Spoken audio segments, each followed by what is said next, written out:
खाटू श्याम जी, जिनको कि कलयुग का अवतारी भी कहा जाता है। इस समय हम मौजूद हैं सूरतगढ़ के, जो कि गंगानगर ज़िले के अंदर आता है, खाटू श्याम जी मंदिर में, जो कि सैनी मोहल्ले के अंदर मौजूद है। इस समय आप सामने श्याम बाबा की प्रतिमा देख पा रहे हैं, जो कि बेहद ही सुंदर तरीके से सजाई गई है। बहुत सारे भक्तों के मन में मनसा रहती है कि श्याम बाबा के दरबार में किस तरीके से अरदास लगाई जाती है, उनके दरबार में व्यक्ति किस तरीके से अपनी मन की इच्छाओं को बता सकता है, अपने कार्य के लिए बाबा के दरबार में किस तरीके से अरदास कर सकता है।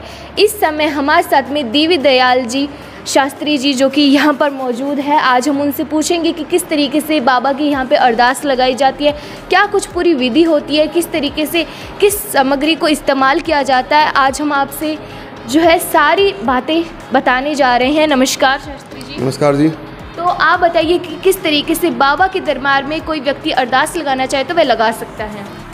बस तो कलयुग के अंदर भगवान कृष्ण जी का आशीर्वाद प्राप्त है, वरदान प्राप्त है खाटू श्याम जी को कि जो हारे का सहारा है उनका साथ देगा जी। बाबा श्याम जी के 5 इलायची भोजपत्र पे अपने मनोकामना लिख करके एक लाल कपड़े में नारियल के बांध करके भगवान को अर्पित करे तो उनकी मनोकामना पूर्ण होगी।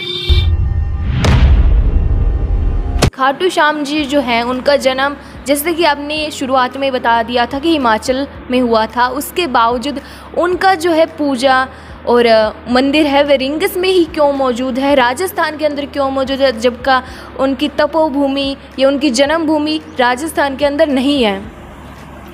ये हिमाचल प्रदेश के हिडिंबा नामक जंगल में इनका जन्म हुआ था जी।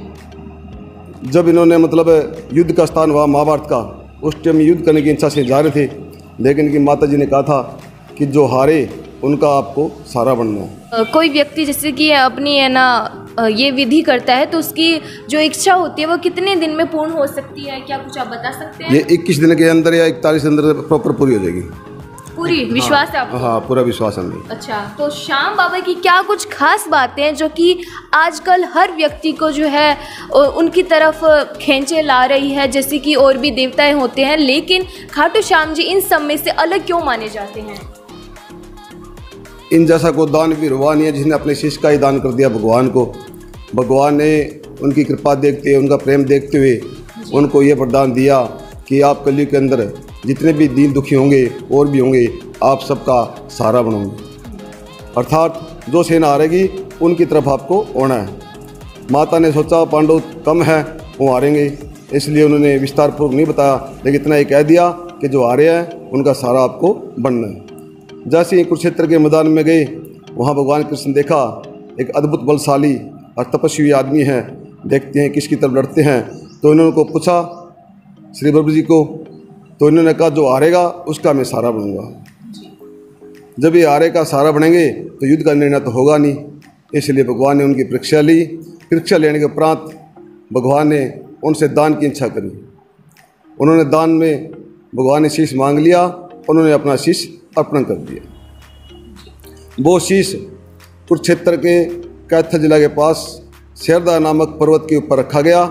उस पर्वत के ऊपर एक पिपल जिसकी 5 शाखाएं थी, उनके बीच में वो शीश रखा गया, क्योंकि उन्होंने इच्छा की थी कि मेरे को ये युद्ध देखने की इच्छा है। तो भगवान ने कहा जब तक ये युद्ध चलेगा आप इस युद्ध को देखते रहोगे। युद्ध समाप्त हुआ। अंतिम निर्णय पे उन्होंने, अर्जुन ने कहा युद्ध मैंने जिताया, भीम ने कहा मैंने जिताया। पांडवों को जब घमंड हुआ तो भगवान कृष्ण जी ने कहा आप उनके पास चलिए, वो युद्ध का निर्णय बताएंगे। तो उस युद्ध के अंदर श्री प्रभु जी ने कहा कि इस युद्ध में काली का तो खप्पर और कृष्ण जी का चक्कर, ये 2 ही दिखे थे, मैंने तो किसी तीसरे को मैंने नहीं देखा।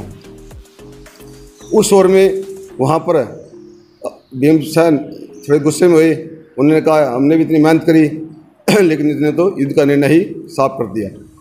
काली जी का द्रौपदी है जो काली का रूप थी, काली के रूप में उनका खप्पर और कृष्ण जी का चक्कर, क्या 2 ही युद्ध के निर्णय थे और किसी ने युद्ध को नहीं जिताया।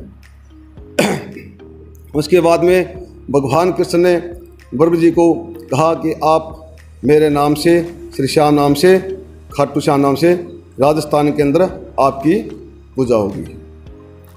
तो भगवान के ऐसे वरदान से कि उन्होंने कहा कलयुग के अंदर प्राणी दुखी होंगे उसमें आप हारे का सहारा बनेंगे। हारे का सहारा बनोगे तो हर प्राणी के आप ऊपर आशीर्वाद बना रहेगा। इसलिए ये राजस्थान के अंदर खाटू श्याम नाम से जो गांव है वहाँ पर भगवान की पूजा होती है। हर घर घर में कलयुग में भगवान की पूजा होती रहेगी। जैसे जैसे कलयुग बढ़ेगा वैसे वैसे भगवान श्याम जी की पूजा होती रहेगी। और ये हारे का सहारा, हर दुखों को कष्ट दूर करने वाला भगवान सबकी मनोकामना पूर्ण करेगा।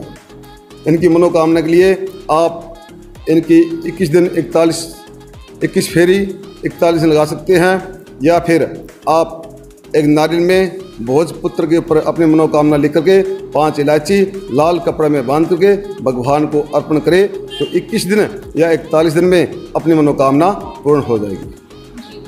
जैसे कि आपने देखा पुजारी जी ने बताया कि किस तरीके से जो है आप अपनी मनोकामना को बाबा के यहाँ अर्पण कर सकते हैं। बाबा को क्यों जो है कलयुग का अवतारी कहा जाता है, वे क्यों जो है खाटू श्याम जी नाम से प्रसिद्ध है, कृष्ण जी के अवतारी क्यों माने जाते हैं, और साथ ही में उन्होंने खाटू श्याम जी की जो कथा है वह एक छोटे से तरीके में आपको बता दिया ताकि आप समझ सके कि उनको कलयुग का अवतारी क्यों कहा जाता है, और साथ ही में उनको हारे का सहारा भी क्यों कहा जाता है। आज की न्यूज़ में बस इतना।